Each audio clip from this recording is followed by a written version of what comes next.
Salve amigos ligados no canal Abeco Consciência. Eu sou o professor Ricardo e hoje nós iremos entrevistar o doutor Alberto Garcia de Figueiredo Júnior, professor titular aposentado do Departamento de Geologia da Universidade Federal Fluminense. Então fique com a gente, se ligue no canal, deixe um like, comente e compartilhe.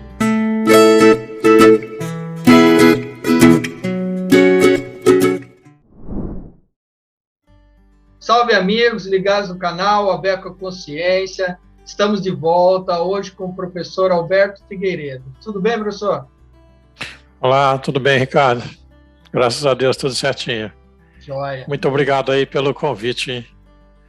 Obrigado nós da associação, da Abeco, pela tua presença aqui, para mais esse bate-papo aqui no canal Abeco Consciência. Né? Então, professor, para iniciarmos essa conversa, eu queria que você falasse um pouco sobre sua carreira. Ok. Talvez começar um pouquinho, porque que me despertou interesse para a geologia, né? Na verdade, quando a gente é jovem, tem uma abertura para várias opções, né? E às vezes é difícil de decidir, né? Porque depende da influência que você está tendo no momento. Então, eu já pensei até em medicina, fazer medicina, fiz vestibular para medicina, desisti, porque tinha alguma coisa mais forte, que era a geologia. Eu fui nascido e criado em fazenda, no interior de São Paulo, na cidade de Mococa. Fazenda de meu pai, chamada Fazenda Serra. E nessa fazenda, o próprio nome diz, né, muitas montanhas, e certamente onde você tem montanhas, você vai ter uma geologia especial.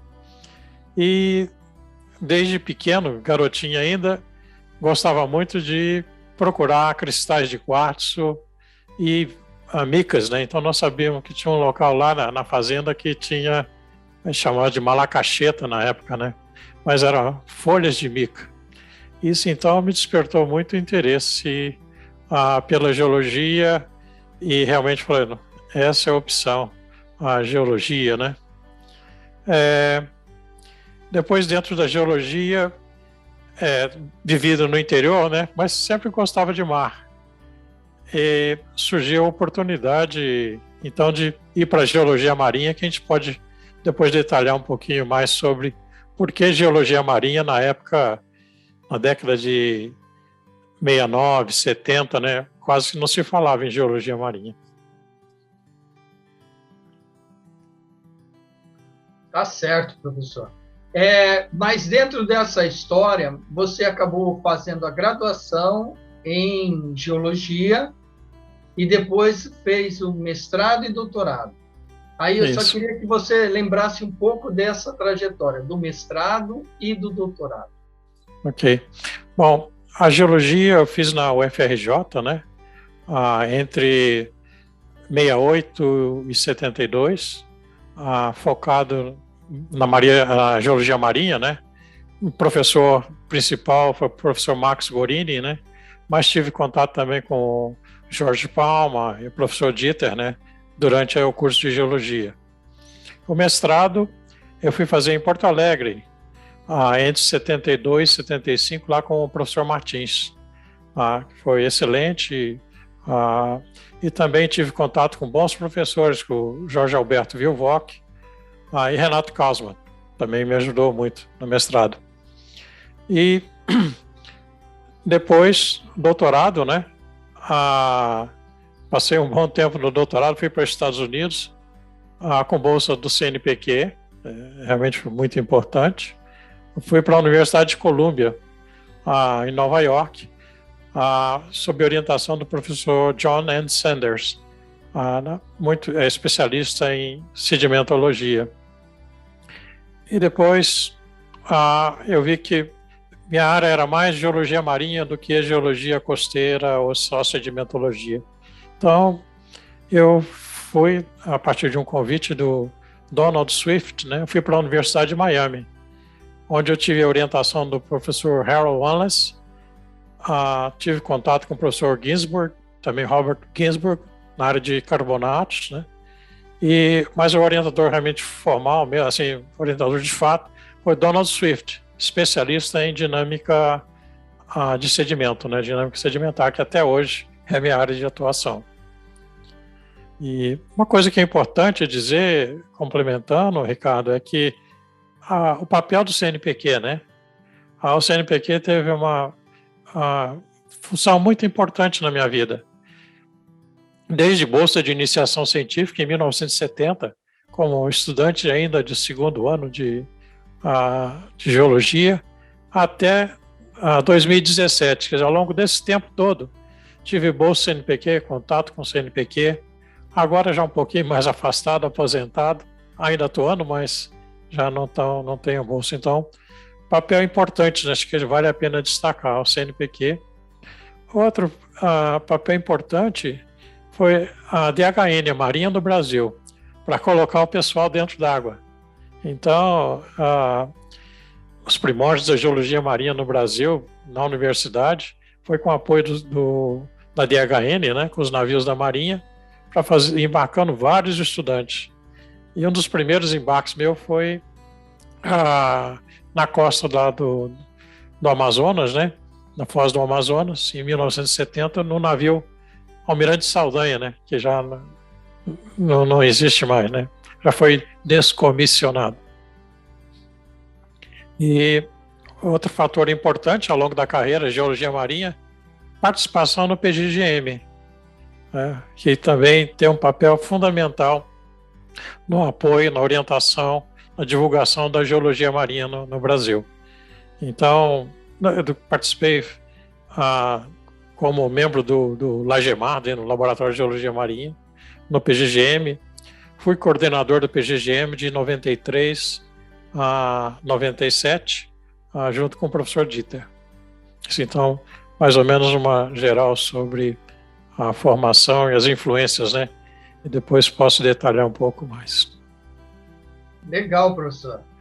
Bem colocado algumas questões, né? A primeira, a importância do fomento ao ensino, à pesquisa e à extensão, que o CNPq, a CAPES, enfim, eles sempre tiveram essa tradição, né? Que esse investimento ele não é gasto, é investimento. Então, nessa maneira, a gente consegue promover uma sociedade intelectualmente bem mais justa, competitiva e dar a capacitação, né, tão necessária. Aí você falou do PGGM, então o PGGM é parceiro do canal Aberto à Consciência, né, um programa de mais de 50 anos de existência, então que vem dando contribuições robustas para as ciências do mar, né, de geologia e geofísica marinha, né, que é o programa. Isso é legal, essa menção, né? Também falou de algumas personalidades aí que foram importantes no cenário e ainda são, né? O professor Dieter, por exemplo, tem uma entrevista aqui no canal. Então, muito legal. Você já foi citado algumas vezes aqui no canal, Valdemira, né, professor lá do Amapá, uma das pesquisadoras que já fez menção ao teu nome, mas outros também aqui já o fizeram. Né? Em relação aos navios, né, a Federal Fluminense, ela abriga, né, um dos 4 navios agora do MEC, né, que é o Ciências do Mar, acho que é o 2, né? Ciências do Mar 2. Exatamente, que são laboratórios flutuantes para ensino de ciências do mar e capacitação, né, dessa nova geração para trabalhar embarcado e nesse ambiente tão rico, tão importante e que pouco ainda conhecemos, né? Apesar dos esforços, ainda tem muito a se desenvolver na área de geologia marinha. É outro planeta debaixo d'água. Outro planeta debaixo d'água. E 70% do nosso planeta está debaixo d'água, né? Então, nós temos um outro planeta a descobrir bem aqui, próximo de nós, né, professor? Então, legal. E falando um pouco dessas personalidades, né? Algumas pessoas que influenciaram e que ainda influenciam, né? Mas que foram importantes ao longo da tua carreira. Tá bem. Bom, iniciar pela graduação, né? O professor Marcos Gorini, né? Foi fundamental na graduação. As aulas de geologia com muito entusiasmo, né? Vibrante, né? Realmente nos cativava muito, né? Convite para participar da fundação do Laboratório de Geologia Marinha, o LAGEMAR. Eu fui um dos estudantes fundadores do LAGEMAR, que existe até hoje. Eu estava no 2º ano de Geologia e Marcos Gorini me chamou a mim e ao professor Luiz Gamboa para darmos início a esse Laboratório de Geologia Marinha, que a gente nem tinha conhecimento do que era Geologia Marinha. Mas o Marcos conseguiu um recurso com o CNPq, na época, a década de exploração dos oceanos, isso na década de 70. Vários países se lançaram a fazer a geologia marinha, explorar o fundo do oceano, a importância, né? E foram criados vários laboratórios aqui no Brasil. O Labomar, Lagemar, Lacimar, o Seco, vários outros que eu não me lembro, Promar, e foi muito interessante. Então, na parte de Lagemar eu participei desde o seu início da sua fundação. E até hoje, né? Faço parte do LAGEMAR, que está dentro do Departamento de Geologia e Geofísica Marinha na UF, né? Depois, assim, outra pessoa importante é o Dieter, no LAGEMAR. Ele coordenou o LAGEMAR, né? Na ausência do professor Marcos Gorini, que foi fazer o doutorado no exterior. E várias vezes eu fui acampar com o Dieter na Restinga de Maçambaba, fazer pesquisa, perfil de praia. Aprendi bastante, foi um ótimo aprendizado, né? No mestrado, posteriormente, fui fazer o mestrado lá no Rio Grande do Sul com o professor Martins, né? Ele me deu várias oportunidades. Uma das oportunidades que eu achei excepcional foi ter assim, a participação direta no planejamento de uma expedição Geomar, expedição Geomar 7, no navio Almirante Câmara. Foi de maio de 76, de março a maio de 76, na plataforma continental do Rio Grande do Sul. Então, planejar uma expedição com os objetivos, dias de mar, aqueles cálculos todos, e aí onde também me linkou, né, a essa área de dinâmica sedimentar para estudar as sand waves na plataforma continental do Rio Grande do Sul, dinâmica sedimentar, né? Professor, qual era o equipamento principal que vocês faziam para uso para estudar sand waves? Só uma curiosidade. Na época, no Almirante Câmara, era a batimetria, basicamente, e tinha... Monofeixe ou multifeixe? Monofeixe. E naquela época... por isso, né? 76... E tínhamos uma sísmica também, acho que é 3,5 kHz, em que dava para ver alguma penetração do fundo marinho, né? Então, ver camadas de lama, postos de lama entre as sand ridges, né? E outra coisa interessante, coleta de testemunho. Coletamos testemunhos, esses testemunhos tinham camadas graduadas, né? Como se fosse... não são turbiditos, mas... uma granodecrescência. Então, são depósitos de tempestades. E até me deu a oportunidade de escrever um paper sobre tempestitos. Então, registro de tempestitos. E aí nós podemos ver que, em algumas vezes, até 1 metro do fundo era removido durante as tempestades. E como tinha muito carbonato, pedacinhos de conchas, né? Aquilo se assentava, as conchas maiores no fundo e as menores diminuindo para o topo. E então você via... chegava a 1 metro, a maior que nós vimos. De coleta. De lâmina d'água. Na faixa de 20 metros, 25, 30 metros. Quer dizer, aonde está dentro da wave base, né? As ondas são capazes de remover aquilo. E depois quando passa a tempestade, você tem o depósito, você tem um acúmulo de sedimento, né? E aí a gente viu vários depósitos de tempestitos, escrevemos papers, depois, junto com Donald Swift, falamos em estruturas Hammocks derivadas de tempestades. Foi muito bom, realmente, aí essa oportunidade que o professor Martins me deu. E depois, outra coisa, ele me pagou a passagem e hotel para ir a Buenos Aires, conversar com Donald Swift. Donald Swift tinha vindo dos Estados Unidos para dar uma consultoria para a Marinha Argentina. A Marinha Argentina queria construir um porto offshore, fora de Buenos Aires, em San Borobón, ao sul de Buenos Aires. Então, como Donald Swift era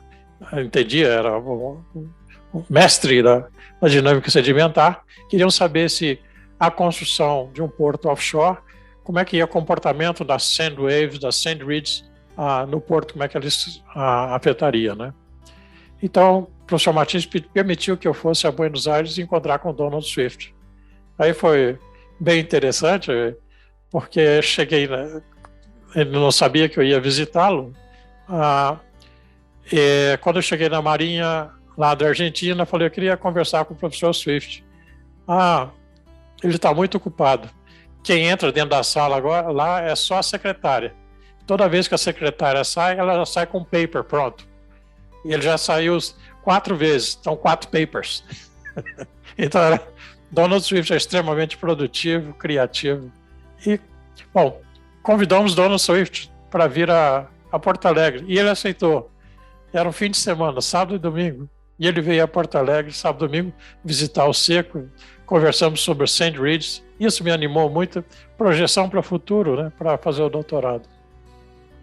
Realmente foi uma grande oportunidade lá que eu tive no Seco para meu encaminhamento futuro, né?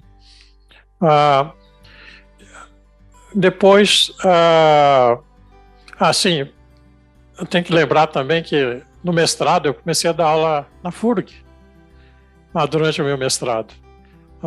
Isso foi, acho que 79, talvez? Acho que antes 74, acho que eu fui para a FURG. Abriram um concurso e eu fui lá como professor visitante.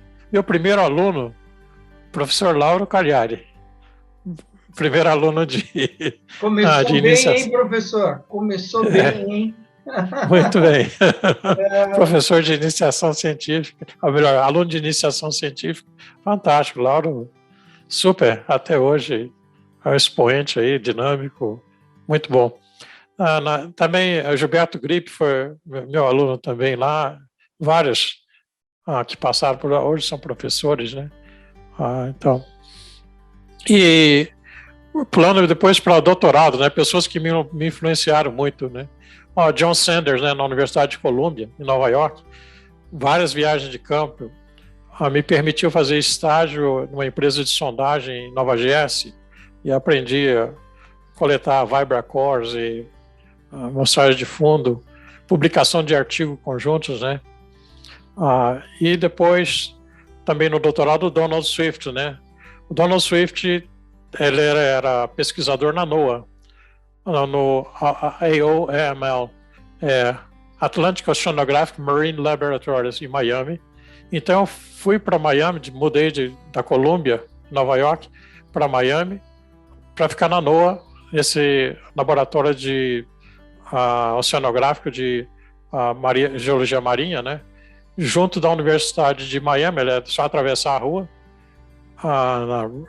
e como cientista visitante. Então, tinha bastante condições. E, nessa época, como eu mudei de Nova York para Miami, a bolsa do CNPq expirou, acabou o meu prazo de tempo. E o Donald Swift me colocou num projeto, sabia que eu tinha interesse em dinâmica sedimentar, me colocou num projeto que ele estava envolvido com várias empresas de petróleo que tinham interesse em estudar as sand ridges como modelo análogo para campos de petróleo lá em Wyoming, num mar Cretácico interior que ligava Golfo do México ao Alasca. Então, nesse interior dos Estados Unidos, tinham lá Sand Ridge, no Shannon Sandstone. E nesse Shannon Sandstone tinha muito óleo. Então, como a sísmica naquela época era meio cega, né? A sísmica não enxergava nada que fosse menor que 20, 30 metros de relevo, né? Então era na base do furo. E o furo custava muito caro. Perfurar para achar a Sand Ridge, né? Porque a Sand Ridge era como se fosse o depósito de petróleo, né? O reservatório, porque é a areia capeada por lama. Então eles queriam saber onde é que está uma Sand Ridge e onde é que vai estar a próxima, qual o comprimento de onda entre essas Sand Ridges.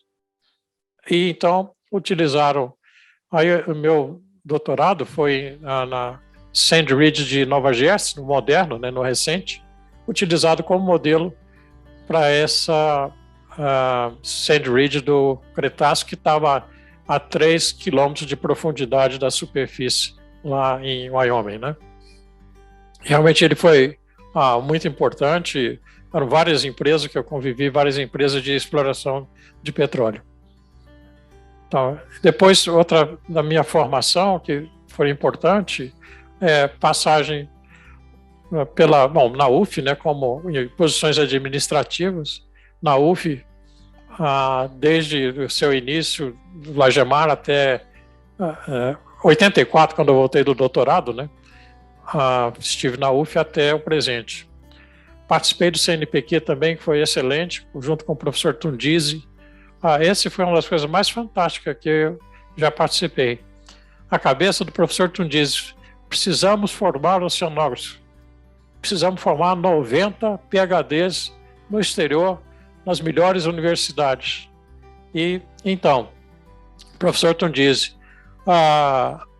uma comissão de oceanografia do CNPq, do qual participava o professor Belmiro, o professor Brandini e o Francisco Krug, e eu pela geologia, visitamos várias universidades nos Estados Unidos e na Europa, escolhendo as melhores universidades, os programas, e vários estudantes, a entrevista com esses estudantes brasileiros, escolhendo os melhores para ele. E realmente foi uma leva boa, digamos, de PhDs formados em oceanografia, que hoje tem uma repercussão muito importante no Brasil, né, em termos de estudos da oceanografia de maneira geral, como um todo, né? E, posteriormente, depois participei na CAPES, na Comissão de Avaliação de Cursos, que também foi muito bom. Nada melhor do que você saber um pouquinho e passar orientações, né, para os cursos de pós-graduação na época, né? Qual o melhor caminho, o que fazer, o que não fazer. Então, isso dá mais ou menos um overview, um panorama da minha formação, né?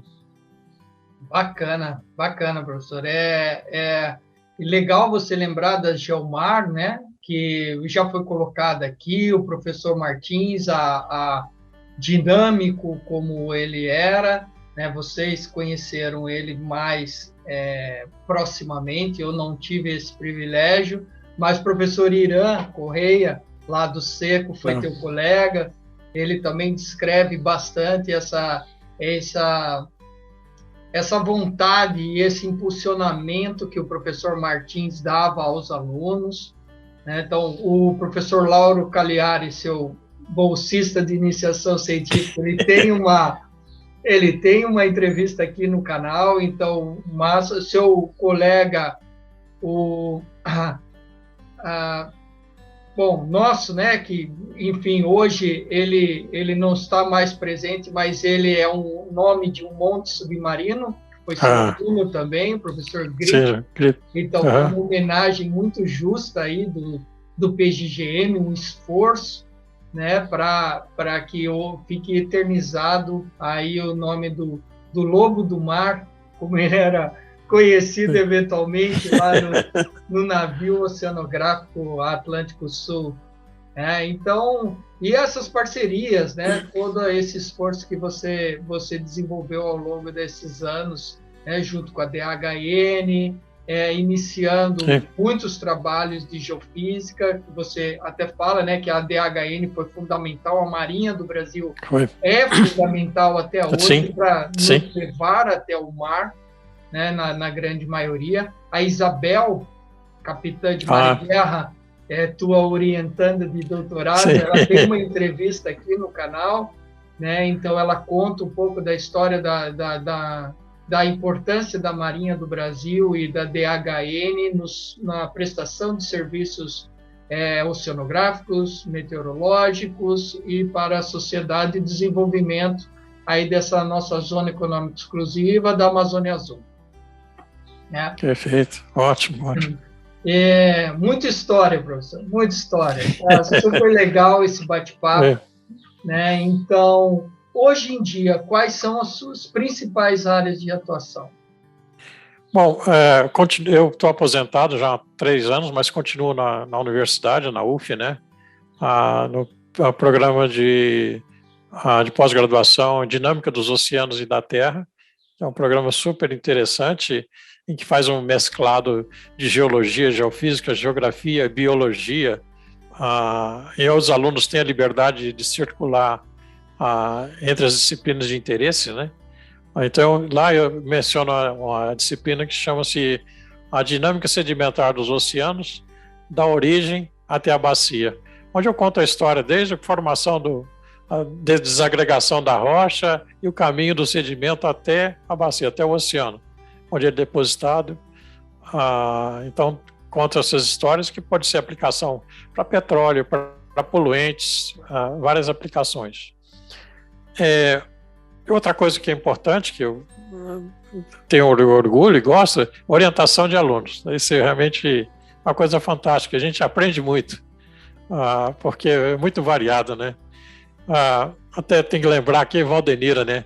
Valdenira é a doutora número 1 do Lagemar, a primeira doutora do Lagemar, do Departamento de Geologia e Geofísica, né? Do programa de pós-graduação que nós tínhamos na época. Fantástica aprender sobre a imagem de satélite de detecção de impacto dos búfalos na costa do Amapá, a função da maré e os búfalos, como é que eles interagem ali. Muito bom. E hoje, então, eu tenho atualmente uma bolsista de iniciação científica que trabalha com mudanças climáticas no Monte Submarino, lá no Ceará, descrevendo foraminíferos. No mestrado, eu tenho a Amanda, que trabalha com a área de geofísica, ela é geofísica, trabalha com correlação das propriedades do sedimento e resposta da sísmica. Tem a Natália, que é uma geóloga que trabalha com proveniência de sedimentos e como é que esse sedimento vai viajar até a Bacia de Santos. No doutorado, tem uma geógrafa que trabalha com a Ana Beatriz com a evolução da planície costeira em Paraty. Tem o David, em geofísica, modelagem viscoelástica na área do pré-sal. A Isabel King, né? É fantástica, geóloga, análise geomorfológica lá do Platô de Santa Catarina e elevação do Rio Grande. E Kerry, lá do Amapá, a geógrafa, trabalha com a paleodrenagem na costa do Amapá. Então, para mim, adoro, né? Fantástico, eu estou aprendendo, né? Estou tentando ensinar, mas aprendendo mais do que ensinando, mas orientando, né? E eu tenho uma pós-doc também, Juliana. A Juliane é oceanógrafa, trabalha comigo na sedimentologia da bacia de Santos atualmente, né? E atualmente, então, em termos de projetos, então são os alunos várias orientações sobre os projetos. A gente poderia, então, falar alguma coisinha sobre projetos, por favor. Vou te perguntar, né? Mas só um gancho nessa última fala. Você fala que está aprendendo bastante com os alunos, né? Então, tem uma entrevista aqui com o professor Alverinho Dias, lá, professor aposentado lá do Algarve, da Geologia Marinha também, que ele fala que uma boa tese é aquela em que o orientador aprendeu muito. Ele avalia sempre uma boa tese quando ele aprende muito com os alunos, né? Lembrando que o professor Alverinho Dias foi o primeiro geólogo marinho de Portugal. Olha, então, eu não sabia, depois ele me contando na entrevista, ele falou que ele foi o primeiro geólogo marinho, doutor, né? O primeiro doutor de geologia marinha formado em Portugal. Então, muito interessante, mostrando aquilo que você falou no começo, né? A geologia marinha ainda era um tema muito novo, na década de 70. Então, não faz tanto tempo assim para um ambiente tão vasto e de difícil acesso. Sim. Então, essa necessidade de investirmos mais em geologia marinha. Sim, Ricardo, acho que é importante no comecinho e até hoje, às vezes, pela falta de facilidade, falta de equipamento, falta de embarcações, a gente faz muita geologia marinha com água até as canelas, né? Não perfil de praia, da plataforma continental, mas tem muito além para irmos. Então, realmente, precisamos desse suporte para poder... Aí eu deixo até um gancho da entrevista, do bate-papo com o professor Elírio, lá do Seco, que foi exatamente isso que você falou. Vai o perfil de praia e plataforma interna, né? Agora, a antepraia, que é a parte entre a praia emersa e a plataforma interna, ela também é totalmente desconhecida, né? Então, os primeiros 10, 15 metros de profundidade da praia, temos muito poucas informações sobre isso, e ali onde ocorrem os principais processos de sedimentação da praia, né? Então, mas isso é conversa para uma outra live. Né? No contexto da geologia marinha, Alberto, você participou do Revisê. Então, vou começar lá de puxar da memória um pouco antes dos dias atuais, projetos um pouco mais antigos que iniciaram aí numa época fundamental para o desenvolvimento das ciências do mar aqui no país. Eu queria que você falasse um pouco sobre o Revisê. Pois não. Foi um projeto super interessante do MCT, né? Onde eu participei com a parte de geologia, né? Fazer o mapeamento do fundo do mar, né? Até a plataforma. O Revisê foi dividido em score norte, nordeste, central e sul, me parece, alguma coisa assim. E nesse eu trabalhei na parte do score sul, que foi de Cabo Frio até o Chuí, com o navio Besnar. E tivemos parceria do Moisés Tessler, fantástico, para a gente fazer a parte de geologia marinha, né? Então, coletar amostras do fundo, vários perfis, transects do litoral até a borda de plataforma, classificar esse sedimento, criar mapas do fundo marinho, né? Em áreas que poderiam ser interessantes para pesca, porque muitos dos bentos de peixe dependem do fundo, né? Então, você saber onde tem lama, onde tem areia, onde tem recife carbonático, é fantástico para o pessoal de pesca saber onde usar seus equipamentos para não perder a rede, por exemplo, em cima de um recife carbonático, ou onde tem... Isso que o senhor está destacando é fundamental, porque a gente às vezes fala, né, de sondagem do fundo marinho, levantamento geológico do meio físico do fundo marinho, mas as aplicações, elas são inúmeras, né? Inclusive para pesca, para indústria farmacêutica, para bioquímica, né? Então, muito importante esse destaque. Mas desculpa te interromper. Sim, mas foi ótimo. E realmente as aplicações, então, aplicação para pesca, para traçado de dutos, onde é que você pode passar o dutos, é fundamental. Para você traçar um duto, vai passar gás ou vai passar óleo, de exploração de óleo lá no talude, para o continente, é importante saber o que você tem nessa rota, né? Se é areia, se é lama, se o fundo é revolvido ou se não é revolvido, até que profundidade, para não levantar essa tubulação de fundo. E outra parceria importante no Revisê, o Revisê no SCOR Sul foi coordenada pela professora Carmen, do IAUSP. Fantástica, a bióloga, muito legal, é dinâmica, energética, foi muito legal. E aí outra parceria importante foi com o Lauro Madureira, lá da FURG, né? Lauro trabalhava com a parte de pesca e ele utilizava no professor Besnardi, no navio, a resposta, aquele EcoSonar 500, EK500, alguma coisa assim, acho que é EK500, para ver os cardumes de peixe na água, e para poder pescar lá os peixes, para poder fazer a amostragem. Aí eu descobri que esse EK500 também fornecia a resposta de fundo,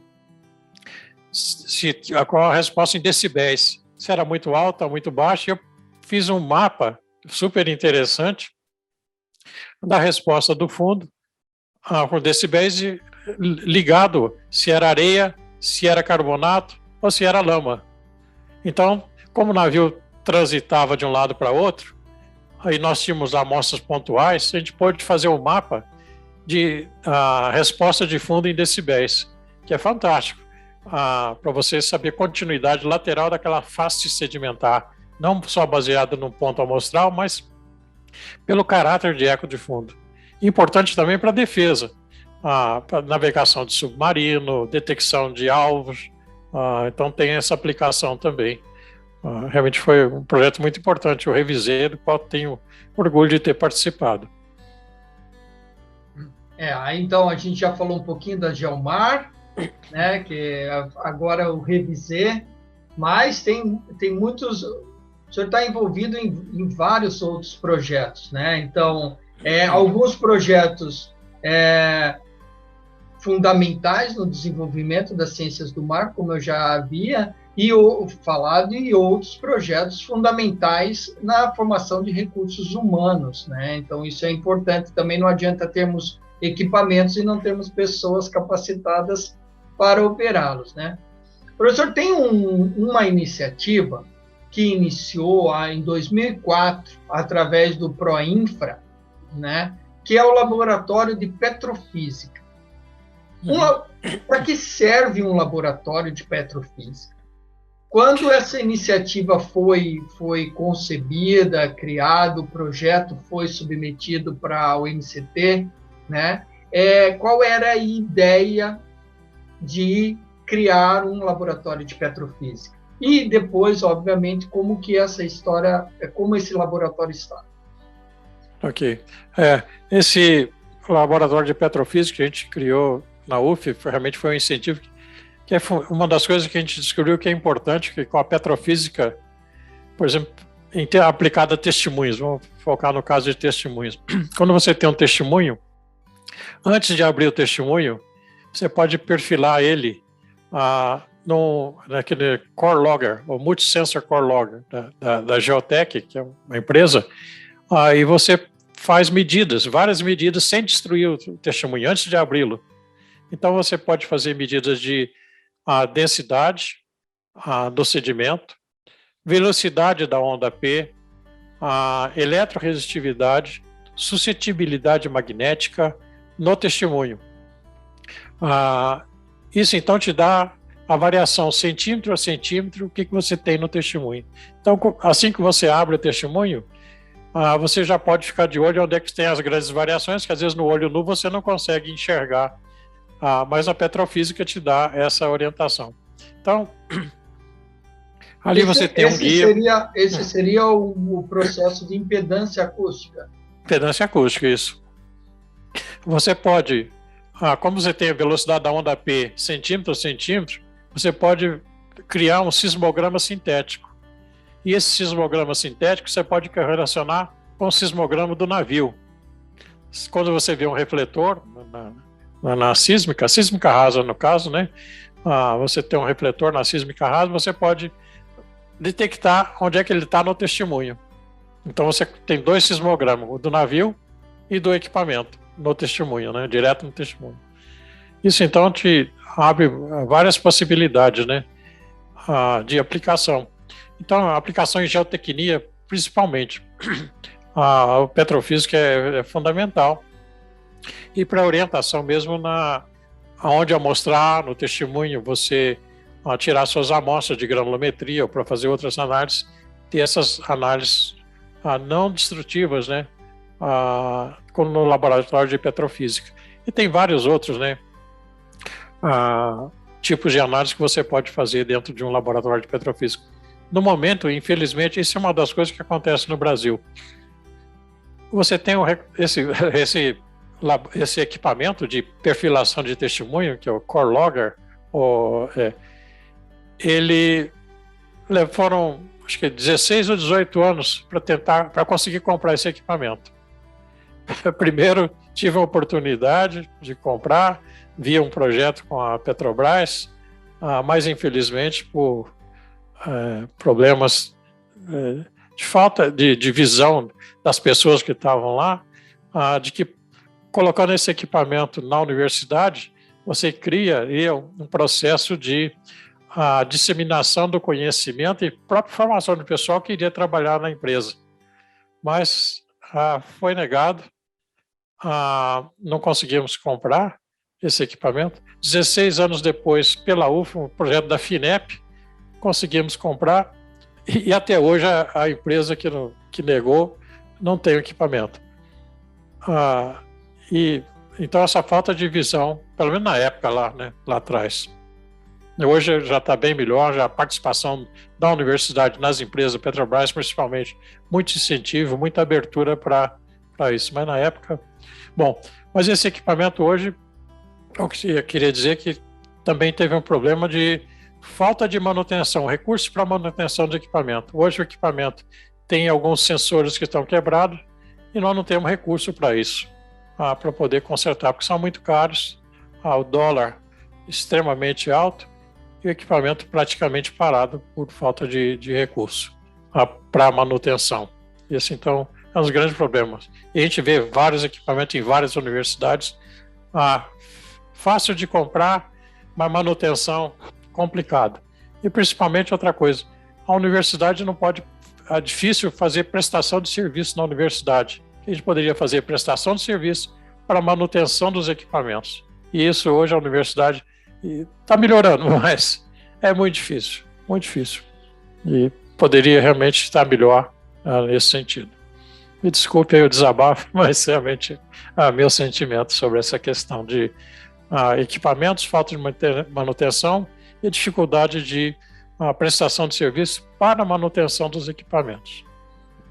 Eu acho que não é nenhum desabafo, né, professor? É a realidade e você tem gabarito suficiente para expor aí as suas ideias e, quem sabe, a gente aprender um pouco com os erros e aprender um pouco com aqueles que já tentaram e para evoluirmos aí numa ciência mais forte, né, e mais competitiva no bom sentido, né, na competição de formação realmente e capacitação dos nossos jovens. Não tem muito a ver, mas tem, né, com o que você falou agora nessa última intervenção, mas eu também penso, me desculpe, porque a entrevista é tua, mas... Sim, mas é bom conversar. Colocar... mas a cultura das empresas, principalmente as empresas multinacionais que atuam no país, do investimento na base. Né? Então, a gente vê jovens que passam por processos de trainee, processos de seleção em empresas multinacionais, não vou ficar citando o nome delas aqui, porque não é o caso, né? Mas você chega para uma entrevista, eles já querem um profissional pronto.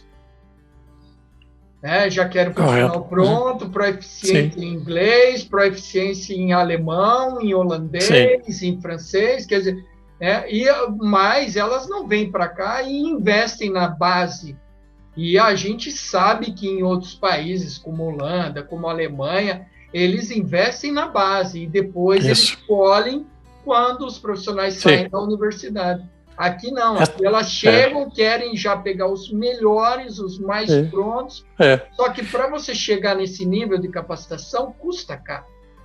Né? Então, eu acho que as empresas também ela têm que se voltar para auxiliar nos investimentos, não só editais, eventualmente, para responder uma questão ou outra, né, de uma bacia que está sendo explorada nesse momento, mas um investimento contínuo. Sim. Ricardo, esse é um link que eu falo que eu não entendo ainda. Nos Estados Unidos ou na Europa, as empresas têm escritório dentro da universidade. E investem, pegam os jovens, como diz, faz a formação de jovens ali dentro da universidade, tem os seus escritórios. Aqui no Brasil, essas empresas... Teve alguma iniciativa lá no Fundão, na UFRJ, na Ilha do Fundão, mas... São conectadas, né? Não sei o que acontece. Esse link está meio perdido. Para reforçar esse link, que é fundamental, como você disse, é importantíssimo. A empresa está dentro da universidade, ter seus escritórios lá, criar oportunidades, isso mundialmente facilidade. Não é uma novidade nenhuma, né? Então a gente tem várias empresas de desenvolvimento, principalmente de desenvolvimento de equipamentos, desenvolvimento tecnológico, né? De comunicação. Quem nunca viu um documentário da BBC? Né? Então, a BBC tem uma ponte com a Universidade de Bristol, que está dentro da própria universidade, como você destacou. Né? E aí, dentro desse network, professor, né, que não deixa de ser esse network, vocês fizeram um projeto que é o NICOP, né, que aí é um estabelecimento de uma rede de pesquisadores, né, entre Brasil e América, no estudo dos sistemas amazônicos.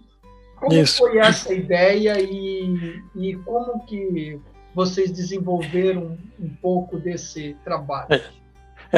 A ideia tem um objetivo meio desafiador, que a proposta desse projeto foi o seguinte: muitos americanos, esse projeto foi financiado pela ONR dos Estados Unidos, onde muitos americanos vêm ao Brasil, estudam aqui, vêm de várias universidades, mas poucos brasileiros vão para lá para poder aprender.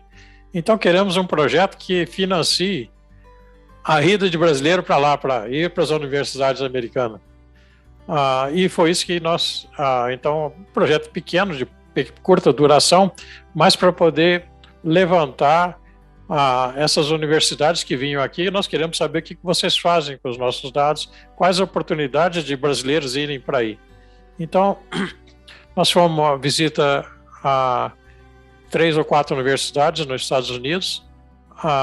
Foi lá eu vou me esquecer o nome agora, mas um professor lá do Amapá, do IEPA, né, do Instituto de Pesquisa do Amapá, me convidei pessoas do IAPM, da Marinha, depois um aluno meu de doutorado e eu fomos em 4 pessoas visitar várias universidades para ter esse conhecimento do que estavam fazendo com os nossos dados, quais as oportunidades. Então foram levantados esses dados e disseminado esses conhecimento, né, das várias universidades que trabalhavam vindo aqui no Brasil, né. Então esse foi um projeto realmente curto, teve alguma repercussão, mas como era mais de pouco tempo, mais um conhecimento, né, aí não teve assim grande repercussão, infelizmente. E a gente tem que incentivar esse intercâmbio realmente. Sim. E eu acho que só teria que diminuir um pouco a burocracia. É muito papel, principalmente para estudantes de mestrado e de doutorado, é muito comprovante para passar 3, 4 meses no exterior, muitas vezes com uma bolsa, ou às vezes até só com uma ajuda de custo. Né? Muita papelada para pouco tempo. E a gente vê que na Europa, na Austrália, a coisa funciona na China, a coisa funciona completamente diferente. Né? Você vai para aprender. Mas o seu nível não está tão bom, mas é para isso mesmo que você vai, para melhorar. Né? Agora, falando um pouco mais dessa área de sedimentação marinha, né, da exploração, da novidade científica que a gente tem aí nas nossas bacias. Tem 2 projetos que você atua, né, como pesquisa e como orientação, né, mas são os recifes carbonáticos da borda da plataforma continental da Amazônia. Isso aí já deu bastante questionamento, então a gente tem algumas pessoas que o Michel Maix, do Instituto Oceanográfico, veio e falou um pouco sobre esses recifes da Amazônia, outros pesquisadores também já falaram, né? Então eu queria que você falasse sobre esses recifes carbonáticos da Foz da Amazônia e da Bacia de Santos, que agora é a sua nova fronteira, né? Depois de muitos trabalhos na Bacia de Campos, agora está dando, não voos, né? Mas navegando para novas águas aí na Bacia de Santos. Tá bem, Ricardo. Realmente questão dos recifes carbonáticos, eu faço questão de falar, não são recifes coralinos. Esse negócio de coral, realmente o Greenpeace botou uma garotada para seguir, para botar a ideia de que seriam recifes de corais. Essa é a famosa fake news atualmente. Fake news. Fake news. E eu acho que o Greenpeace tem um papel muito importante, fundamental, importante, vigilância e tudo, mas pelo amor de Deus, não divulgue foto do Caribe junto com matéria lá da Foz do Amazonas, nem a Foz do Amazonas, borda de plataforma da bacia da Foz do Amazonas, longe da Foz. São recifes carbonáticos, tem um ou outro coral, mas não é coral construtor de recifes. E realmente isso me chateou muito, vendo empresas que poderiam estar extraindo óleo do talude, longe dos recifes, serem impedidos de dar continuidade na exploração de óleo, né? Inclusive movimentos na direção de criar parques ou áreas de exclusão total, inclusive da pesca.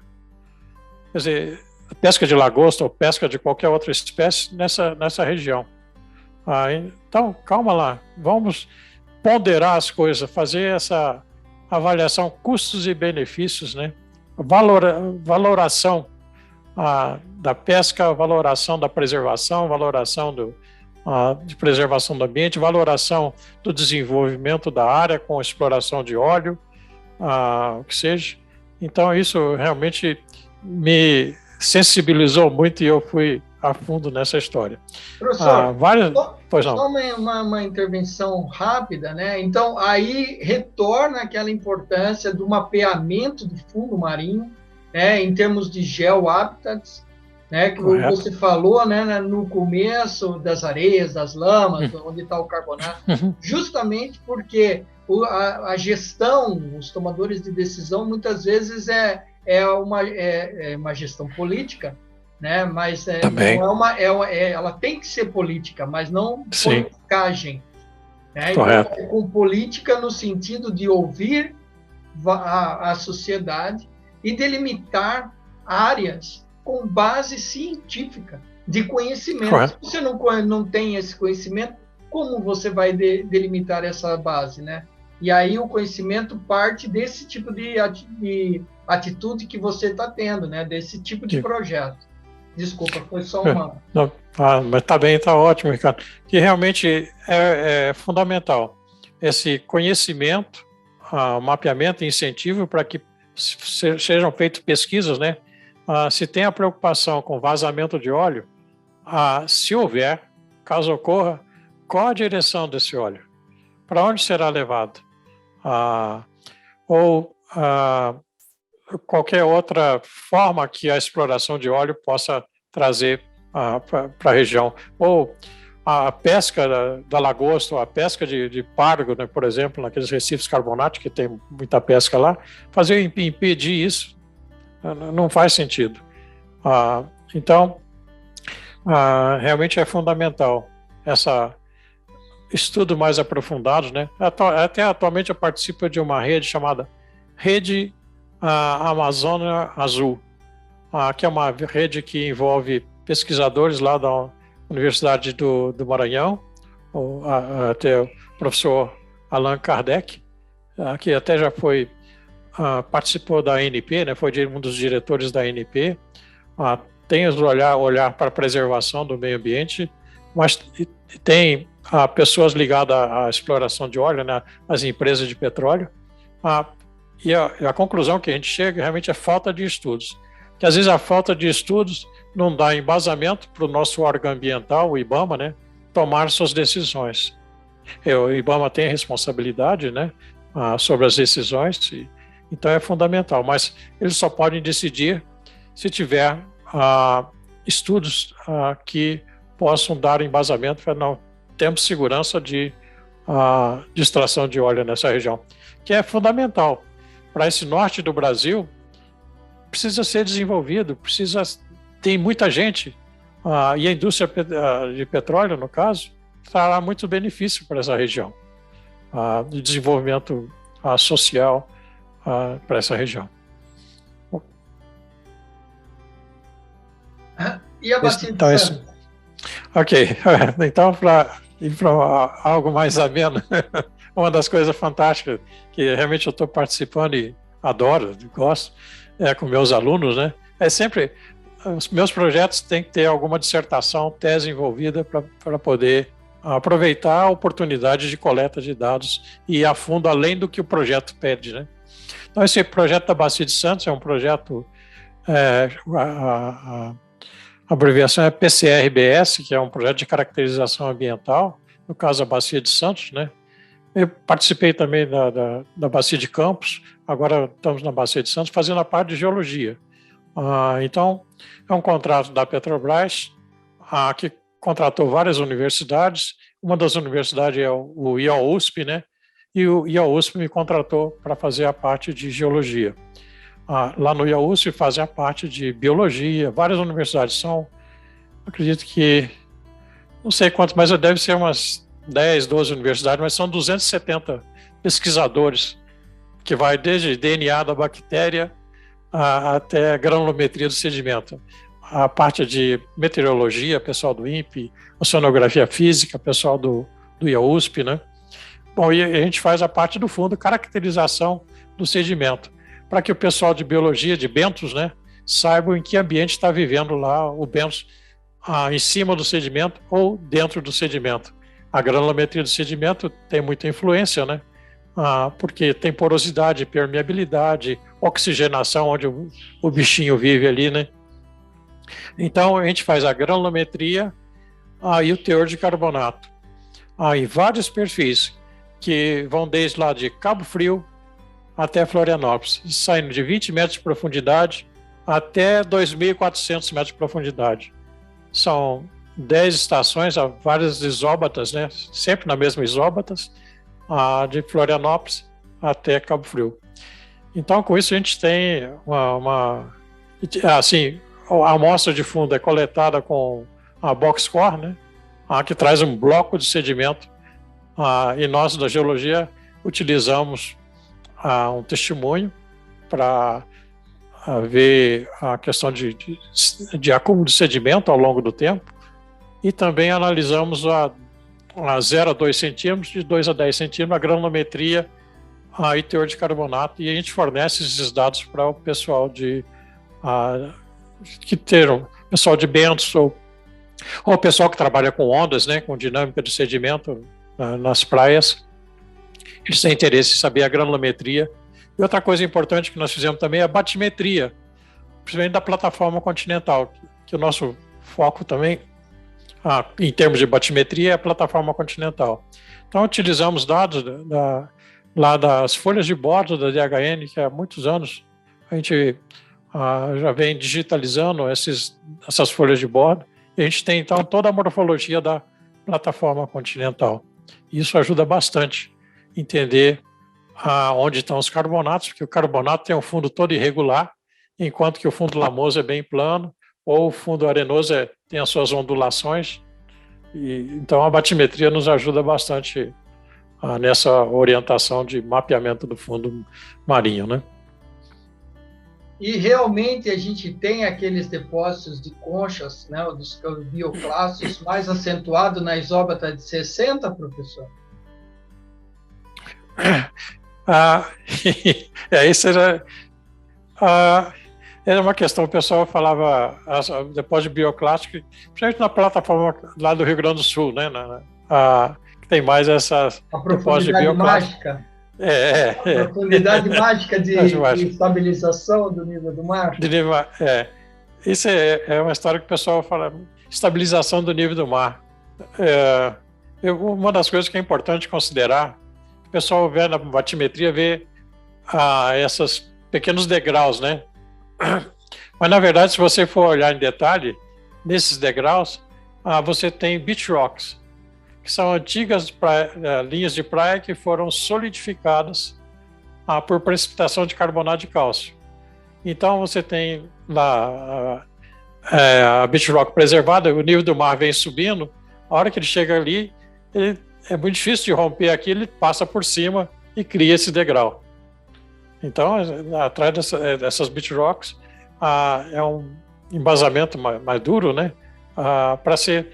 Porque eu não me passa pela cabeça você criar degraus com a subida rápida do nível do mar numa areia que está solta. Uma areia consolidada. Vai arrasando. A gente vê que numa ressaca de alguns dias leva tudo, né? E como é que subida do nível do mar em centenas ou até milhares de anos vai preservar esse... Então, eu acho que tem algo mais nesses declives, aí, nesses degraus, né?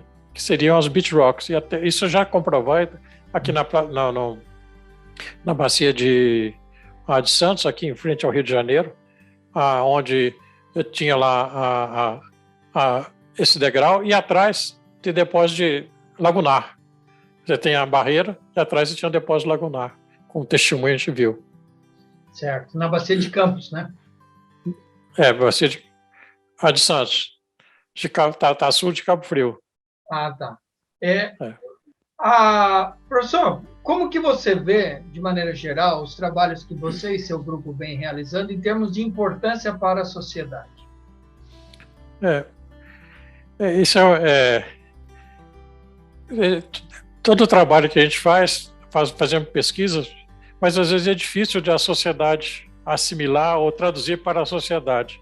O que tem acontecido, Ricardo, uma das coisas que eu vejo, a gente produz o conhecimento, fica lá guardado, vê uma empresa prestadora de serviço, é contratada, utiliza a nossa bibliografia para poder prestar serviço à sociedade, ou para fazer dragagem, ou para fazer estudo de erosão de praia. Então, eles que se beneficiam mais, né? Quer dizer, indiretamente, acho que na maioria dos casos, os nossos estudos são utilizados pelas empresas que fazem o serviço, né? Pontualmente, certamente, os nossos conhecimentos também ajudam a benefícios para a sociedade, né? Principalmente essa questão de onde está a maior parte da população, que é parte costeira, erosão de praia, caso de Atafona, por exemplo, né? Aqui no litoral norte do Rio de Janeiro. Você tem lá erosão de praia de mais de 500 metros de recuo da praia. Acho que foram 180 casas, deve ser 200 casas já foram ruas e casas que foram levadas embora, né? Então, fizemos conhecimento, temos tudo, mas a aplicação para isso, a tradução disso, para o que nós podemos fazer, né?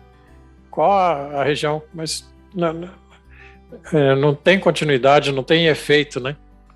Provavelmente alguma empresa de consultoria vai pegar esses nossos dados, tá bem, tá ótimo, vai ter utilização, e transformar isso num projeto para planejamento urbano, por exemplo.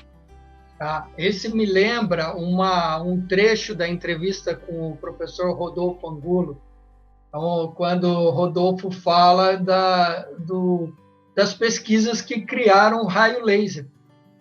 Então, houve pesquisa, se criou o raio laser e ficou ali. Depois, outras pessoas é que deram a aplicação para o raio laser, e hoje em dia o raio laser tem uma aplicação notória e indispensável para os equipamentos tecnológicos, né? Então, mas foi uma pesquisa base, básica, e depois outras pessoas é que deram a aplicação. Então, acho que vai bem no sentido do que você falou aí, né? Então, faz a pesquisa básica e depois empresas, gestores, enfim, que aplicam elas de maneiras diferentes. Né? Isso é.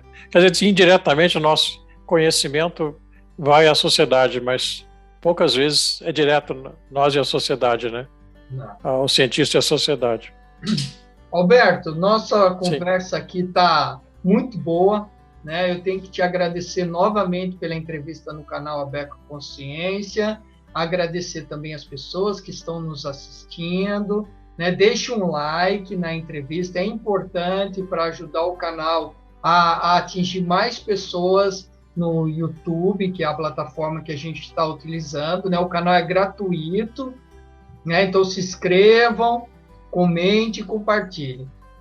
Lembrando a todos que de 12 a 17 de setembro de 2022, nós iremos realizar o 18º Congresso da Abecoa em Porto Seguro, na Bahia. Então, todos estão convidados. A Associação Brasileira de Estudos do Quaternário tem uma revista científica que aceita receber textos em português, inglês e espanhol. Então, também convido a todos a submeter seus artigos para serem apreciados pelos pares. Falado isso, tem alguma coisa na entrevista, Alberto, que passou e que você ainda queria complementar? Acho que é uma das coisas interessantes. A minha primeira participação com o quaternário, né? Eu era estudante ainda lá em Porto Alegre e acho que eu estava morando em Rio Grande já, dando aula em Rio Grande, mas estava morando em Rio Grande. E o professor Bigarella fez o primeiro simpósio internacional do quaternário para a América do Sul. Então, pesquisadores de 23 países vieram, né? Isso em 76. 76. 1975, na verdade. Em 75 vieram, e então nós fizemos uma viagem, eu participei da viagem, junto com o professor Quenitiero, o professor Bigarella liderando, Elmo Amador, de Curitiba até Rio Grande. Visitamos lá, em Florianópolis, aquelas dunas, estruturas de dissipação de dunas do professor Bigarella, Lagoa da Conceição, naquela região ali. E depois fomos até Rio Grande, onde eu tive a oportunidade de apresentar um pouquinho, um trabalhinho sobre algumas notas sobre a plataforma continental do Rio Grande do Sul, né? Aí, essa foi o iniciozinho da minha dissertação de mestrado, minha preocupação. Foi a primeira interação minha com o quaternário, né? Aí, ligada a INQUA, né, na época, né? Esse simpósio. Isso eu gostaria de lembrar, realmente foi bem interessante.